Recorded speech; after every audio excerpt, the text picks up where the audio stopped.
මොකවත් නෙමෙයි හතර මහා නිදානේ නෙමෙයි කඩල ඇට. කඩල ඇට ටිකට මේ උන්දලා යට කරගෙන පොඩි කරගෙන යනවනේ. ඔව්. තව ෆ්‍රයිඩ් රයිස් එකක් දුන්නා නම් පැත්තක මරා ගන්නවා. ඔය රංගනේ එතනින් ඉවරයි. ඒක තමයි ඇත්ත ඒකනේ. ඇත්ත ඒක. එහෙනම් බොරු කරන්නේ නැතුව ලෝකේ රවට්ටන්න බෑ. රැවටෙන්නේ තමන්මයි. මහා ධාරානිපාත වර්ෂාවක් වහිනවා. අත්‍යවශ්‍යයෙන්ම ගමනක් යන්නත් තියෙනවා. දැන් ගේ ඇතුලේ කුඩෙත් තියෙනවා. මොකද ගොම් වස කරන්න ඕනේ. කුඩෙත් තියෙනවා නම් කුඩේ අරගෙන ඒක ඉහළගෙන නොතෙමී යන්න ඕනේ. අපට බලන්න හිටියා 2026 අවුරුද්දේ සිංහල අලුත් අවුරුද්ද නිමිත්තෙන් මැරිලා තියෙනවා 170 ගාණක්. වෙසක් පෝය නිමිත්තෙන් මැරිලා තියෙනවා 60 ගාණක්. පොසොන් පෝය නිමිත්තෙන් මැරිලා තියෙනවා 100 ගාණක්. බලන්නකො අනිත් ජාතීන්ගේ ආගමික ජාතික උත්සවත් අපේ උත්සව සැමරීමක් මොනතරම් නිවට තැනකද තියෙන්නේ කියලා. ප්‍රායෝගික ලෝකේ අපි බෞද්ධ නෙමෙයි. මිත්‍යා දෘෂ්ටිකයි. මෝඩයි. රාගිකයි කෙලස් බරයි. අපිට ආකල්ප නැහැ. සත්පුරුෂ ආකල්ප තිබ්බා නම් මිනිහෙකුගෙන් තව මිනිහෙකුට කරදරයක් වෙන්නේ නැහැනේ. මේ ලෝකයට සරණක් මිසක් පිහිටක් මිසක් අවහිරයක් වෙන්නේ නැහැ. නමුත් අපේ සත් ආකල්ප නැති නිසා අපේ තියෙන්නේ අසත් ධර්මයන් නිසා තමන්ගේ ආත්මලාභය තෘප්තිය විනෝදය පමණක් ජීවිතය තුල ක්‍රියාවට නම්වමින් ප්‍රාර්ථනා කරමින් ලබමින් මේ සමාජය ඇතුලේ පව් ගමනක යෙදිලා තියෙනවා. ඒ වගේ නිමාව බොහෝ ඛේදනීය විදියට මරණයට ලක් වෙනවා. පෞල් පිටින් විනාශ වෙනවා. ජාතියට අගෞරවයක්, සංස්කෘතියට අගෞරවයක්, අනුගමනය කරන ආගම දහමට අගෞරවයක් ගෙනල්ලා තියලා නිවට පිරුහුණු මිනිහෙක් හැටියට වසල ගතියක් ඇති කරගෙන මරණයට යනවා.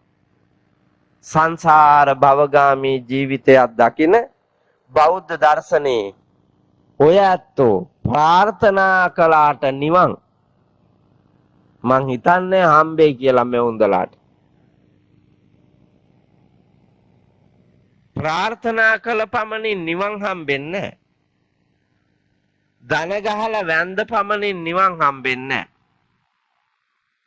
නිවන ලබන්න නම් සුනාත ධාරේත චරාත ධම්මෝ.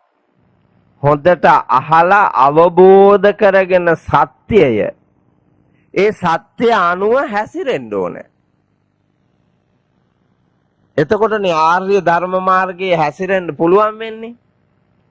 මේ ලෝකයේ තියෙන සදාකාලික සත්‍ය දුක්ඛ සත්‍ය, සමුදය සත්‍ය, නිරෝධ සත්‍ය, මාර්ග සත්‍ය. දුක, දුකට හේතු, දුක නැති කිරීමේ නිර්වාණය, ඒ නිර්වාණයට යන මාර්ගය.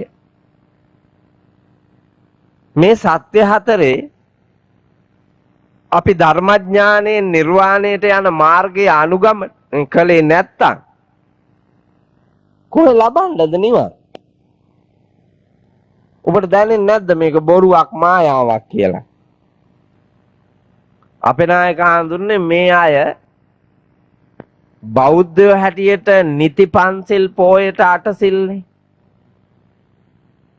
මෙතන එක මිනිහෙක්වත් නෑ හඳුන්නේ පංචශීලය ප්‍රතිපත්තිගරුකව රකින්න. එකම එක මිනිහෙක්වත් නැහැ. කිරිසප්පෙක් අතේ ඉන්න කිරිසප්පේ කැරනකොට බිම තියාපෙ උන්නේ. බිම තියනකොට මේකාගේ අතට ෆෝන් එකක් හම්බෙනවා. ඒ හින්දා එතනින් උඩ එක්කෙනෙක්වත් නැහැ. පන්සිල් ප්‍රතිපත්ති ගරුකව රකින්න. ඔය මේ උන්දලා අටසිල් කියනවා නේ. අමූලික ප්‍රෝඩාව බලන් උපාසක කියලා ඔය සිල් ගත්තට අමූලික ප්‍රෝඩාවක් බොරුවක්. මම හොඳට දන්නවනේ. ස්වාමීන් වහන්සේ ලැජ්ජයි බෑනේ එහෙම කිව්වා. නෑ ලැජ්ජ වෙන්න ඕනනේ. ඈ බොරුවක් නම් කරන්නේ ලැජ්ජ වෙන්න එපයි. කොහොමද දන්නේ බොරුවක් බව?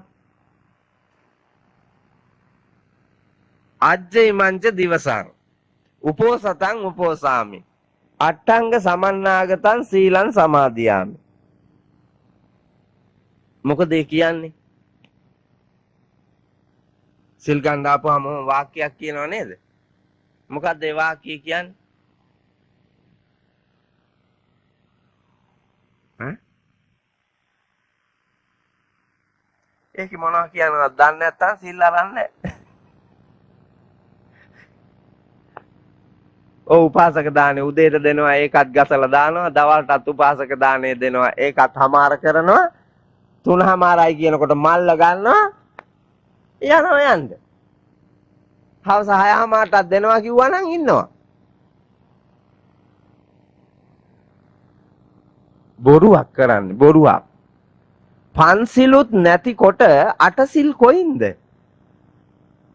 ඈ ප්‍රතිපත්ති ගරුක පන්සිලුත් නැත්තම් අටසිල් තියෙන්න බෑනේ. වංචාවන්නේ බොරුවන්නේ. හැබැයි සුද්ධ බෞද්ධ. අයි බෞද්ධයා කියලා කියන්නේ? ඔයාලට බෞද්ධ කියලා කියනවනේ ඇයි? ඈ මොකක්ද ඔයාලට බෞද්ධ කියලා ලබා ගන්න තියෙන වරම? මොකක්ද ඒකට ඔබ පුරාපු ගුණය? තියනවද එහෙම එකක්? ජන්මයෙන් උරුම වෙලාද? ජන්මයෙන් බෞද්ධකම උරුම වෙන්න විදියක් නැහැ. බෞද්ධ දර්ශනයට අනුව බෞද්ධයා කියලා කියන්නේ බුදුරජාණන් වහන්සේ අනුගමනය කරන්නෝ බෞද්ධයෝ. බුද්ධිය සොයා යන්නෝ බෞද්ධයෝ. බුද්ධිමත්ව ක්‍රියා කරන්නෝ බෞද්ධයෝ. මේ ගුණාංගෙන් කෝකද තියෙන්නේ?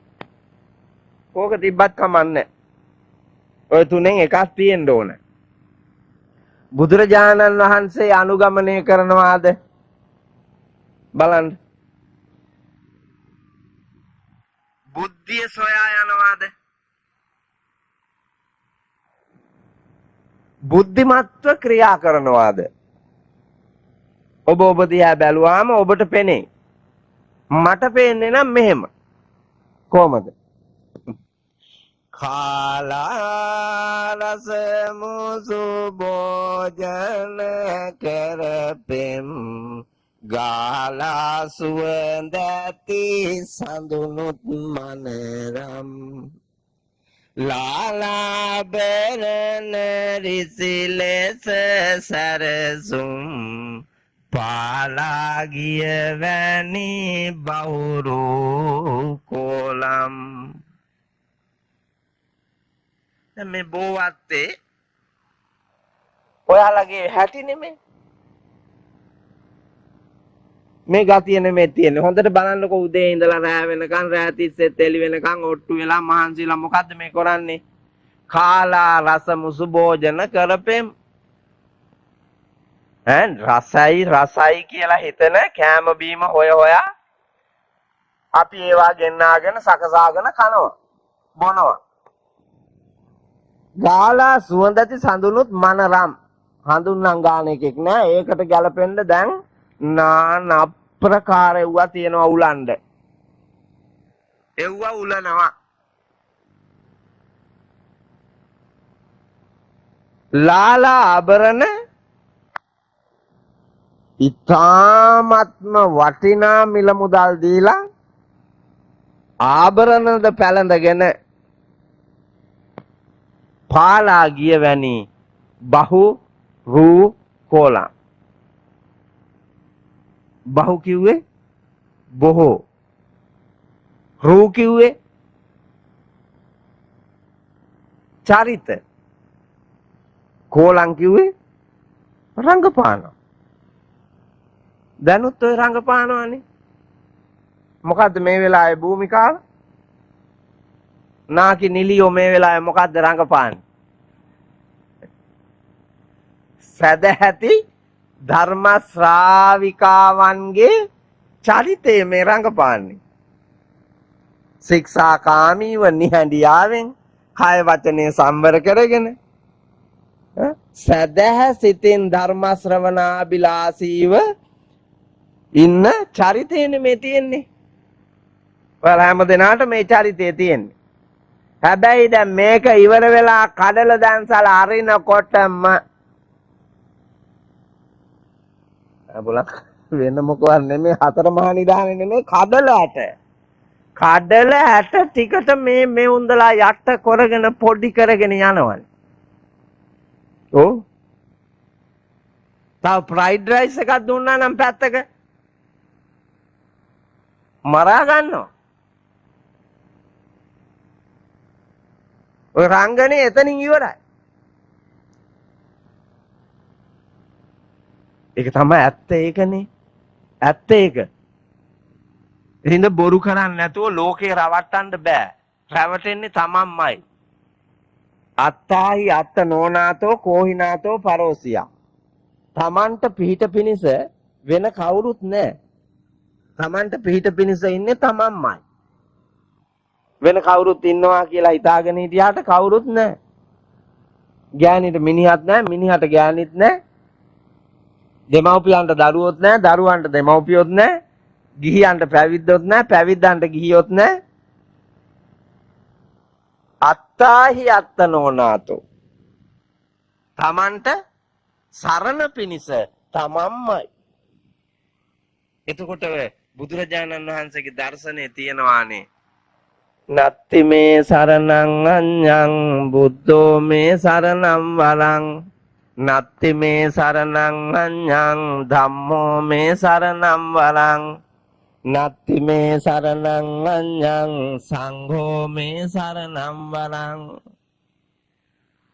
තුනුරුවන්ගේ සරණ හැර අන් සරණක් නැහැ කියලා. එහෙම තියනව නේද? තියෙනවා. ඒක අර කතාව බොරුද? තුනුරුවන්ගේ සරණ හැර අන් සරණක් නැහැ කියලා තියෙනවා. අතන කියනවා තමන්ට තමන්ගේ සරණ හැර වෙන සරණක් නැහැ කියලා. දෙකම හරි. දෙකම හරිනේ. අපිට ලෙඩක් හැදුනාම ලෙඩට බෙහෙත් තියෙනවානේ. නේ? ලෙඩේට බෙහෙත් තියෙනවා. ලෙඩේට වෙදා ඉන්නවා. හැබැයි වෙදා ගාවට යන්න එපා ලෙඩ. වෙදා ගාවට යන්න ඕනේ. මේ වෙදා ගාවට ලෙඩා යන්න ඕනේ. ගිහිල්ලා ලෙඩේ කියන්න ඕනේ. ලෙඩේ කියලා වෙදා අනුදැන වදාරන අනුමත කරන සපයන බෙහෙත් වට්ටෝරුව ඒ පිළිවෙලට ගන්න ඕනේ.